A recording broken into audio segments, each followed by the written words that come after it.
Hello everyone, thank you for clicking on the video. Welcome back on here.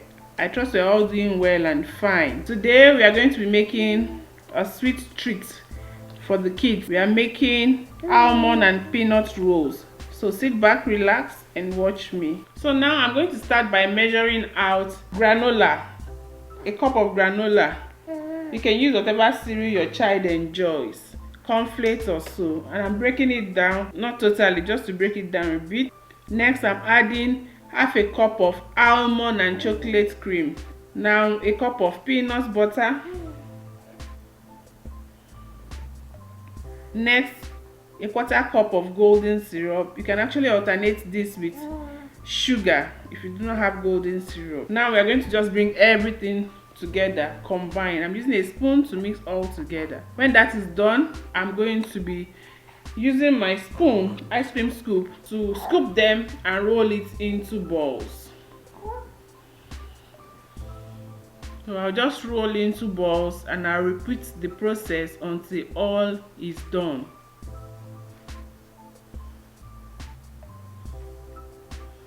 Here it's all ready. I'm going to be leaving this in the refrigerator while we'll be melting the chocolate. You can actually enjoy this like this at this point. But let's make some chocolate together. So I have my white chocolate that I'm cutting down to help facilitate the melting process. We are going to be melting this chocolate using a double boiler, which you'll see in just a minute. But very important, when you are melting this chocolate, do not allow water. It's all done and ready now. We're about to melt.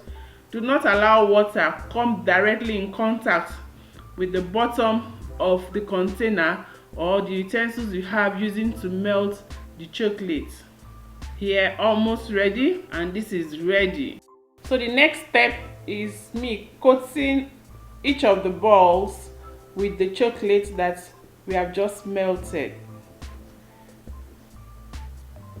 So just like I'm doing on the screen, you coat individually and we'll set it back onto the tray. You can also use a cooling rag. So I'll just do some of them with the white chocolate, and then I'm going to also be melting some chocolate chips for some of it. Now we're about to melt the chocolate chip. Same process, double boiling, ready, and repeat the same process. When I'm done with this first coating, I'll put it in the refrigerator and then I'll do a second coating as well. So this is the first coating done. Put in the refrigerator, bring it out, recoat, and then here we go. This is ready. Trust me, the kids will really enjoy this. It's really sweet. Thank you for watching. Bye bye.